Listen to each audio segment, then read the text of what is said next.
Welcome back, everybody, to another episode of Making Monsters. I'm Taylor Dahl, and we are now officially on to my draft series. I'm starting a little later than I normally do just because I had some free agents to go through. We had a lot of offseason talk with the hiring of Ben Johnson and all of that stuff, but now it's full on. We're in the month of April. That means it's draft month, and today I'm going to start with Will Campbell out of LSU, and we'll get through some of those LSU guys. And Matt Moscona is joining me. He is the host of Further Review out there in, I guess, up there from Jacksonville and Baton Rouge. So, Matt, thanks so much for joining me.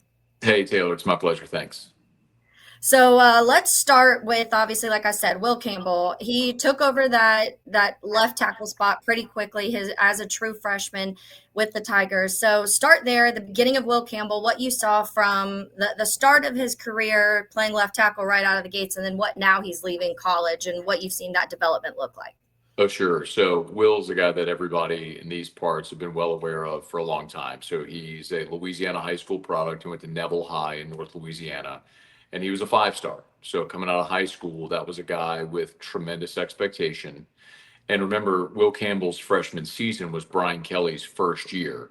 So there was a lot of turnover after the Ed Ogeron era, including and notably on the offensive line. So Will Campbell was an early enrollee, meaning he showed up in spring, what would have been basically spring semester of his senior year of high school. And very quickly in spring practice, as an early enrollee, Brian Kelly said there's no reason in wasting any more time. Like, he's the best guy we got, put him at left tackle. So it wasn't even in fall camp. I mean, it was spring before his freshman season when he took that job, and he never gave it up. He started every game he played at LSU at left tackle for 3 years. And he was a stalwart. I mean, the stats are eye-popping, the sacks allowed and all that stuff. He was the definition of a benchmark franchise pillar left tackle. He was awesome. What was the size-wise when he was coming into leaving? Was there still a lot of growth that happened during that time?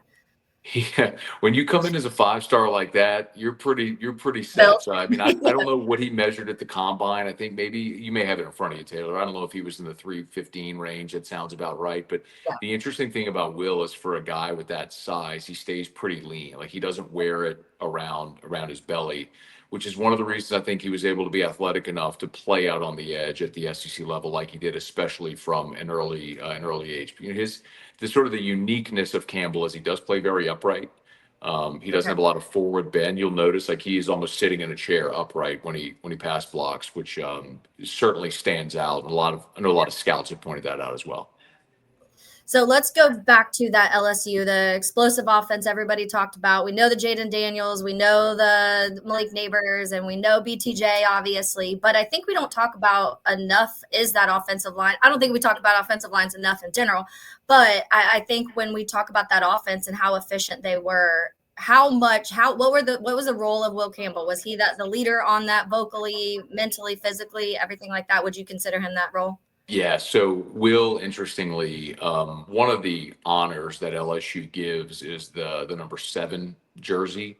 It was passed on from guys like Patrick Peterson and Tyrann Mathieu, generally going to a big-time playmaker. They gave that to Will Campbell. Now, he can't wear 7 on the offensive line, so he had a 7 patch on his 66 jersey. But that was an indicator of his impact play. Will's not a vocal guy. I'll tell you a story. It's interesting how he goes about leadership. Some guys will yell and scream. There was a play this past year in fall camp, and Brian Kelly gave us incredible access. I know in the NFL, that their teams are mandated to give you access. It's not like that in college. Every coach can determine what, if any, access they give the media. But Brian Kelly was great. In this past fall camp, he would let us watch entire practices. And I was watching these one-on-one drills that LSU's offensive line was doing against the defensive line. It was a pass rushing drill, just one-on-one. And one of the freshman tackles, a kid named Ori Williams, got beat pretty soundly. Well, Will Campbell just kind of casually walked up to him. And I mean, I was probably, Taylor, maybe 15 feet away from this.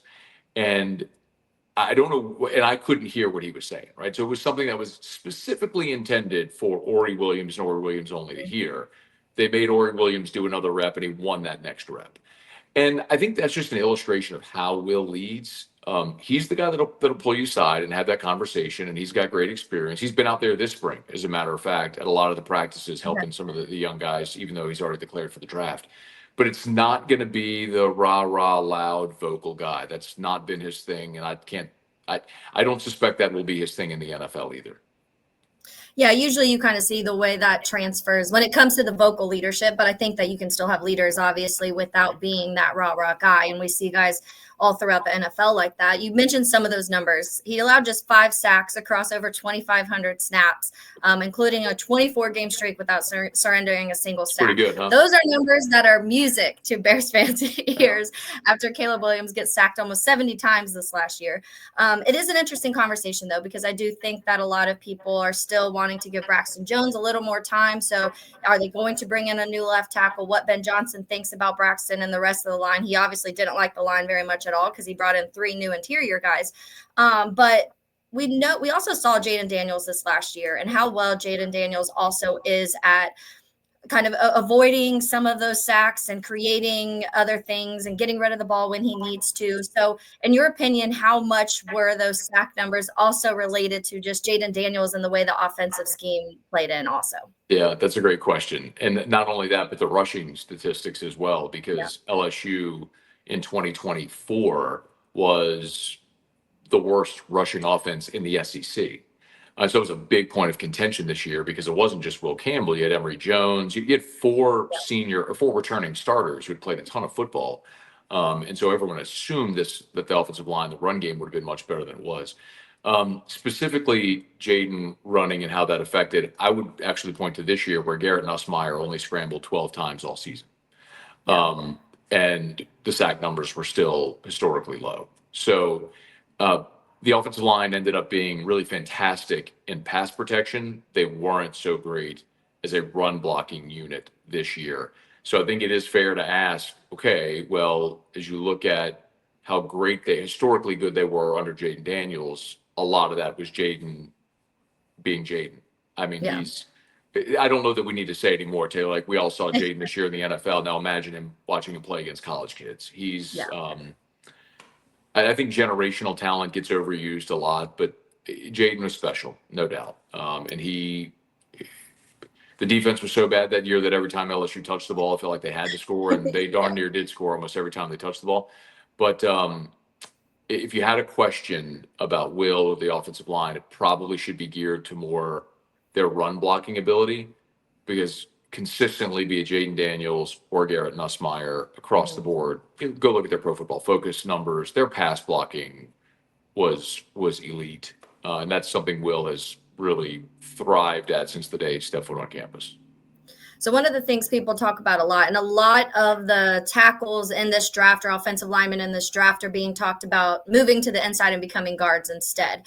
Do you see Will Campbell as a tackle, as a left tackle in the NFL, or do you think that it could benefit or he may slide on the inside? If they want to play him at guard, they could certainly do that. And you would have anybody, right? If you wanted to play him, you would have an elite interior player. But Taylor, the whole conversation about the arm length, it's so laughable to me. And I understand fully, like, in an analytics world, you see this a lot in baseball, right? You look for prototypes, then you look for trends. So I can understand why, like in baseball, you're not necessarily going to spend first round money on a guy that's 5'5", because like Jose Altuve and Dustin Pedroia are like the only guys 5'5" to ever make it in Major League Baseball. That makes sense to me.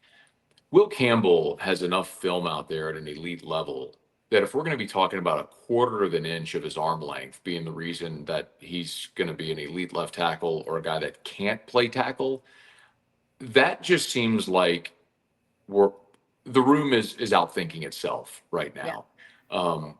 He's a 3-year starter at left tackle in the toughest league in America. I mean, you said, what did he give up? 5 sacks in 3 years, 2,000 pass rush attempts. I mean, he's the type of guy, Taylor, that if you draft him 10th overall, if he stays healthy, you will never, ever regret that pick. He'll be a starter for you forever, and he'll be awesome. And it is one of the safest picks you could possibly make. I'm a Saints fan. I would, if the Saints drafted Will Campbell at 9 and decided to make him their left tackle, I'd be over the moon. I don't think that's going to happen because they took a tackle last year, but Will Campbell's a tackle in the NFL, and I would be very surprised if it went any other way. And Matt, I think that's going to be some of the interesting conversations. Is it's a lot of this I think is going to be revolved around Ben Johnson and the few previous years. Ryan Poles had Matt Eberflus in his year, who was a defensive head coach. So they revamped that defense. There's a lot of guys that I really really like on that defense, but it does feel like at times the offense was neglected a little bit, especially the offensive line. Ryan Poles is a former offensive lineman, so it was a little confusing of how things were really getting built. But I would expect Ben Johnson to hammer in on let's protect Caleb Williams. Let's get this run game going, because those were two things that just weren't working last year. And I do think that affected what Caleb Williams was able to do in year one, because the rushing numbers weren't there. Some of that was on Swift. A lot of that was on the offensive line and what they were able to do there.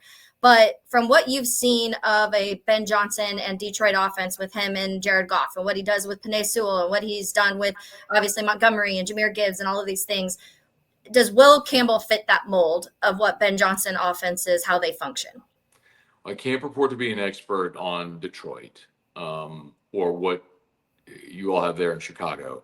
But as an NFL fan, I can obviously look at what Chicago has in drafting your franchise quarterback, the investment made in elite level playmakers, of course, the trade that involved DJ Moore, drafting Rome Odunze. You mentioned the running backs. It seems pretty natural you'd want to protect your franchise quarterback. And you mentioned it. I mean, Penei Sewell is the pick that, I think would be the comp here. Yeah. Do you get the guy that, I mean, if you go back to the draft where Detroit selected Penei Sewell, there was a lot of conversation because in that draft, this is relevant for people here because that was when Cincinnati, of course, who has Joe Burrow. So there's a lot of LSU fans, a lot of Joe Burrow fans, obviously. And it was, do you take Penei Sewell to protect Joe Burrow coming off the knee injury? Or do you take Ja'Marr Chase, who was the amazing receiver? And neither is wrong, right? I mean, Ja'Marr Chase has gone on to be the highest paid receiver in the NFL, and Penei Sewell is arguably the best left tackle in the NFL. What did the Bears need?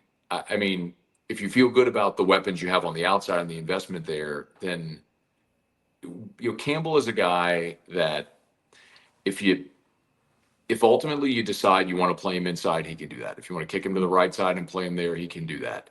He's got a degree of strength and athleticism that is going to allow him to play anywhere. The only place I'm certain he hasn't played is center, and I don't think that's anywhere that he would project at the next level. Yeah, I don't think you need Will Campbell snapping the football. But it's very easy with Will. To say it as plainly as possible, if the Bears write Will Campbell's name on the card, you have a starting offensive lineman for a decade, and you're never going to regret that pick. He's a team guy. He's going to be great in the locker room. He has never had a health issue either in high school or in college. He is a physical run blocker, although the unit struggled run blocking a year ago. That wasn't necessarily on Will, and he is an elite level pass blocker. So whether you decide to play him at left tackle, you kick him over to the right side, you kick him inside, that's a guy that will start for you for the next decade plus. Yeah, and I think that healthy part probably is going to stick out to a lot of people also, because he started in all 38 games. He was there with the Tigers, and that's something that it's hard to find with offensive linemen, and that has been a major struggle in Chicago, all over the league, honestly, Matt. We see you have your starting five and then someone goes down and you feel like everything kind of falls apart. And the Bears, I want to say between the last two seasons have had like 17, 18 different line formations because of injuries and things like that, which there's no cohesiveness happening. These guys they're not working by each other week to week. So things just kind of fall apart. I want to slide over to some of these other LSU prospects, get some quick thoughts on some of these guys. One of the interesting position groups to me this year is the edge group, just because I feel like it's a little underwhelming in time. There's some guys that maybe people say have some, there are ceilings, they have high ceilings or whatever the case may be. The couple that are high, the two you're talking about, Mikael Williams and Shamar Stewart, which I've heard a lot of crazy things about him recently. But when it comes to LSU, Braden Swenson is the one that you're kind of seeing in that on the PFF draft board. They have him at like the 47th ranked prospect at this point. He didn't get that full-time starting role at LSU though until this final season. So chat a little bit about him and why it did take a little bit of time for him to get that full starting role. Yeah, so Swenson is an Oregon transfer. So he started his career at Oregon, played the last 2 years at LSU. His first season in Baton Rouge in 2023, they did just have a pretty even rotation, and LSU went pretty heavy in the portal to get some veteran guys. But Braden Swenson was in 2023 LSU's best edge rusher. He just wasn't an every down player. In 2024, he became that every down edge. But he is your athletic, bend the edge guy. At one point, about halfway through the season, he was pacing to break LSU's single season sack record. So Wow. he's a guy that has really elite ability off the edge. The question you're going to have about Swinson is his ability in run defense. So what do you expect, depending on defensive structure, your ends to be? Do you want that guy that can bend the edge, that can pressure the quarterback? Or are you looking for a bigger, sort of set the edge defensive end that can maybe help in run defense? And that's where Sai'vion Jones comes in. It's not someone you mentioned, Taylor, but that's a guy worth mentioning. Maybe a late day 2, early day 3 pick. He's a kid from St. James, Louisiana, and he is your big 280-pound defensive end. Think, I don't know if this reference will make sense to your audience, but like Cameron Jordan with the Saints was a first-round pick when he came out of Cal. He's obviously become a really good pass rusher during his NFL career, but Cam Jordan, by and large, is known as a great run-stopping defensive end. Physically, that's more the mold that Sai'vion Jones fits. Those are two guys that I don't know that you're looking at either of them as potential all-pro caliber players in the NFL, but either it would not surprise me if they were starters and certainly rotational players on Sundays. Like those aren't practice squad guys. Those are both NFL players that have a role in NFL defenses that might be good value late day 2, early day 3. But Swinson Taylor could be the guy that, because of the athleticism, I mean, you see it in the draft all the time, right? It takes one team to fall in love with a guy, and he has all the measurables, and he has the tape that pops as an athletic guy coming off the edge that a team could fall in love and take him in round 2.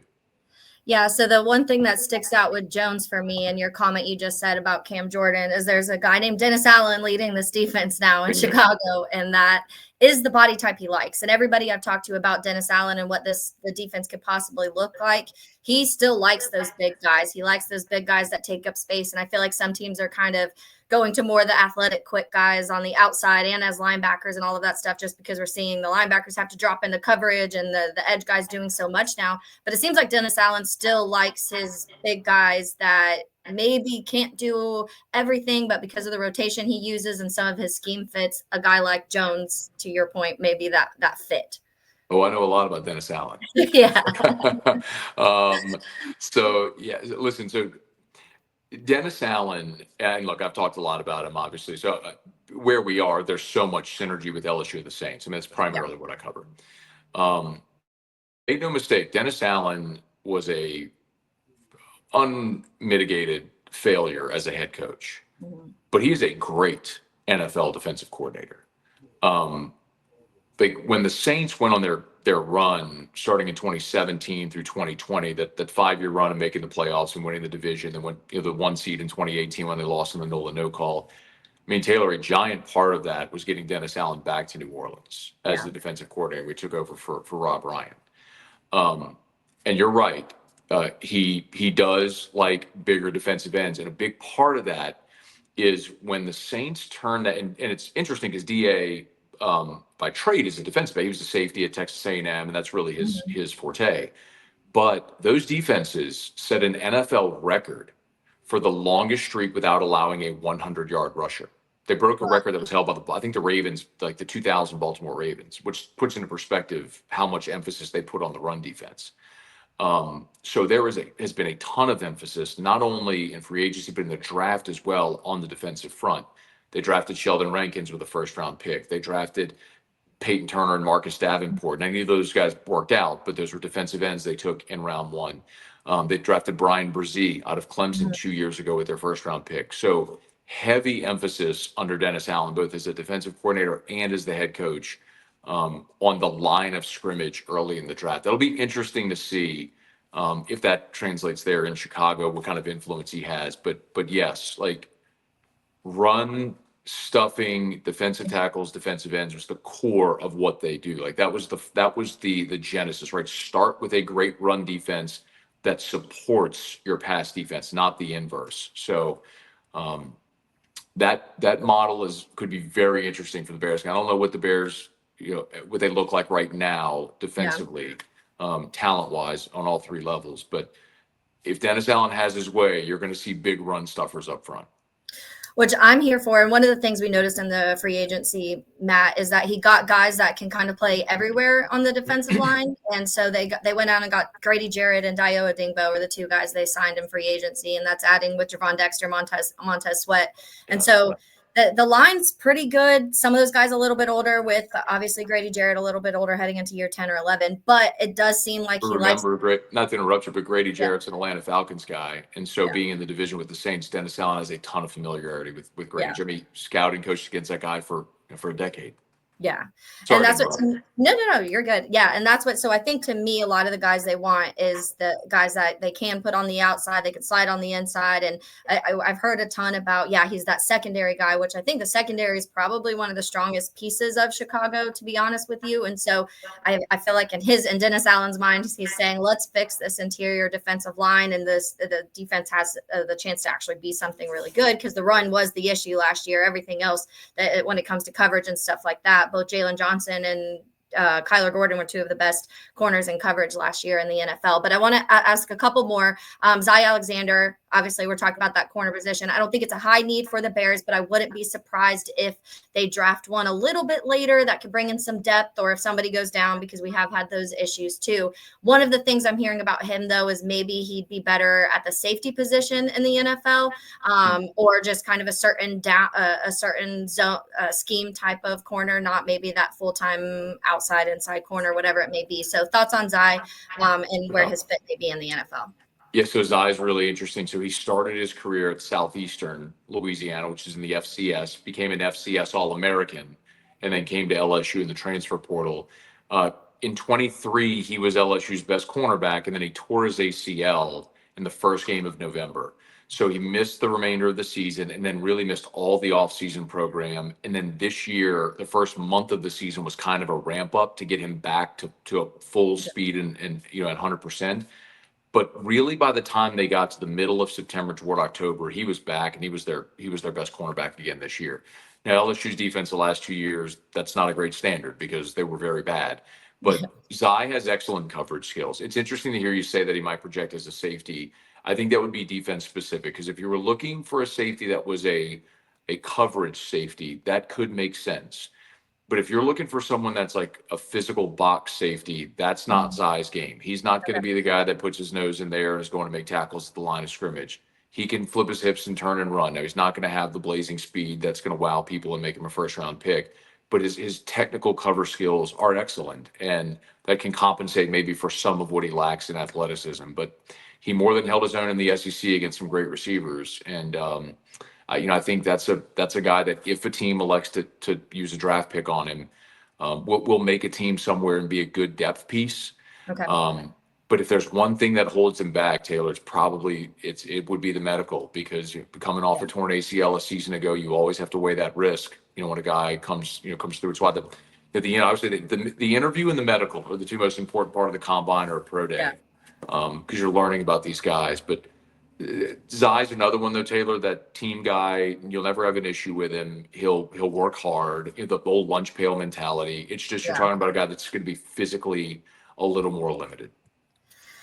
So you mentioned Sai'vion Jones. Before I let you go, are there any of these other Tigers that you're kind of looking out for, of where they land, where certain guys that you think may have a good chance in the NFL to kind of pop pretty quick? The other guy we haven't talked about is Emory Jones. Yeah. I mean, look, I think Mason Taylor, the tight end, is and he's fast rising on draft boards, and I think he's going to be an outstanding. But it's Jason Taylor, his son, of course, Hall of Famer from the Dolphins. Yeah. So great pedigree, and he is the mold of the prototype of what tight end is becoming in the NFL, the hybrid, the 250-pound guy that can block but is athletic enough to give you fits, in coverage. But Emory Jones, Taylor, before the season started, like, this is a name to watch. Like, if you're a Bears fan and you're maybe looking for an interior, I know you said they've invested in the interior of the line, but Emory was a highly regarded guy coming out of Catholic High in Baton Rouge, stays home, plays for LSU, just like Will Campbell started every game from his freshman year on. And anywhere else he would have been a starting left tackle, but for the fact that Will Campbell was at LSU as well. Yeah. So Emory started. A pretty good guy. So Emory started every game at right tackle for 3 years, and he's very likely going to project as a guard, and he is the physical mauler. Like, he's the guy you can put on the inside and will maul people. before the season started, Emery was projected by a lot of, if you go look at some mock, way too early mock drafts, he was in a lot of first rounds. Okay. He battled an ankle injury that lingered throughout this season and probably affected the tape this year. Mhm. But if he's healthy and he's right, someone's going to get a steal on day 2 with Emory Jones, because that's a guy that probably plays guard in the NFL, but play guard or tackle. Yeah. Versatile player that is, that guy, like, that will be highway robbery, whoever gets him in day 2. And that's what I was going to mention Emory, and I was also going to mention Mason Taylor. I don't know what the Bears are thinking in that mindset. Obviously, Sure. that Cole Kmet is their tight end, and Cole Kmet just got a contract not long ago. So to me, that's it. Not saying they won't draft a tight end a little bit later, but when it comes to those guards, that will be an interesting situation, because I think that they go get Joe Thuney. Joe Thuney's your guy, but then Jonah Jackson, who struggled with a lot of injuries, do they feel like they want to bring somebody in case Jonah Jackson? And to your point, I liked your comment about how if you draft Will Campbell, you have someone for the next decade. You have your left tackle of the next decade. And that's just music to my ears, because I feel like when I mentioned all of the rotating pieces we've had on the line, knowing that, guaranteeing that we'd get somebody who is going to be in front of Caleb Williams for the next 10 years sounds beautiful to me. But it'll be interesting to see what the Bears think. But yeah, Matt, I really appreciate it. I know this was, we had a little bit of technical difficulties in the start, but we figured it out. So thank you so much for hopping on with me. I really appreciate it. My pleasure. All right, have a good one.